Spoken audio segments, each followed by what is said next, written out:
Hi, everybody. Welcome again to this analysis about my claim and my philosophical thinking that is the sense of life. It is on the vocation viewed from an existential perspective, okay? So, as we already mentioned before from the last video, we as human beings have been in search of a sense of our existence. And to not forget about what we said before, we can take the two primary ideas of this claim. All right? So the first one was that each individual human being has the capacity to give themselves the reason to live because each individual is unique.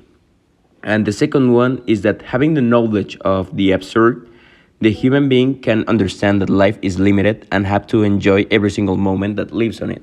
All right? If you don't remember quite well, you can check my other video that we talked about before. But okay, let's get deeper to this analysis and this claim. All right? So to get deeper, we can talk about two other things, all right?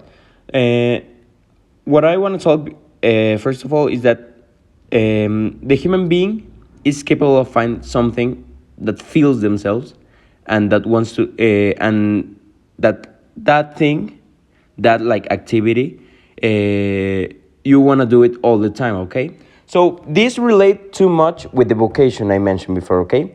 Because once you find a vocation that you really like, you give sense because you're doing you're not doing it because of an end, all right? If you find something that is your work and it can be related with anything, like with music, with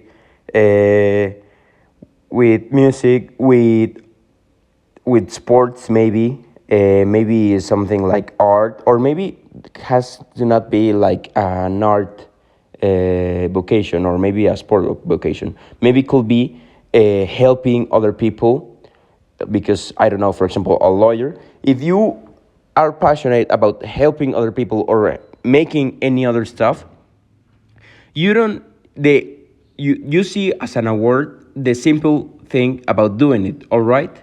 So that gives sense to a life because you are having activities that you like, and are you feel full because just doing it, all right?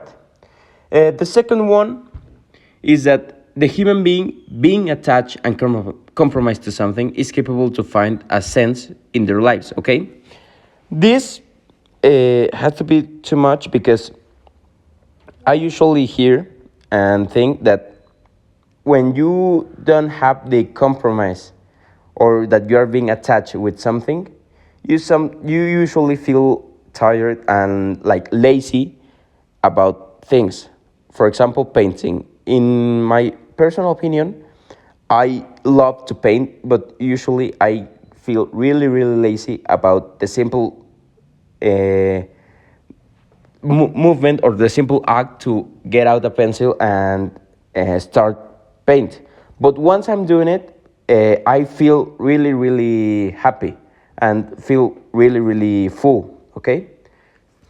So once you get engaged, like, okay, I have to do it all the time because I have the compromise, because I have to pay my debts, or anything, or I have to help the other peoples because this is my like my work, and this is my compromise. You are being attached with that thing, or you cannot even talk about work.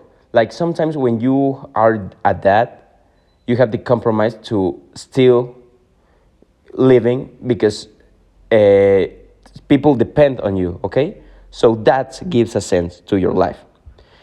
Some people could say that the human being, if it gets too attached in their vocation or that thing, or that compromise, can lose other important aspects of their lives.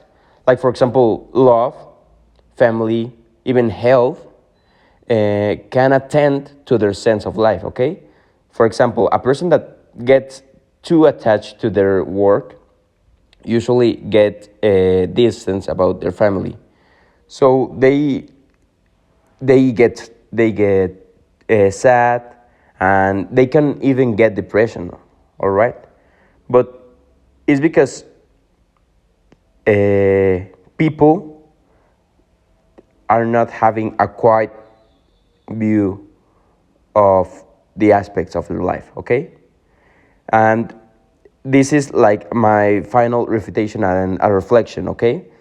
The vocation and like this perspective of view has to be with a control. The human being should be able to have a control in every aspect of their life, okay? Including their vocation. And the human being should understand that this vocation's view is a tool, okay, in order to give a sense to your life and not vice versa, okay? So, yeah, that's it. Thank you very much.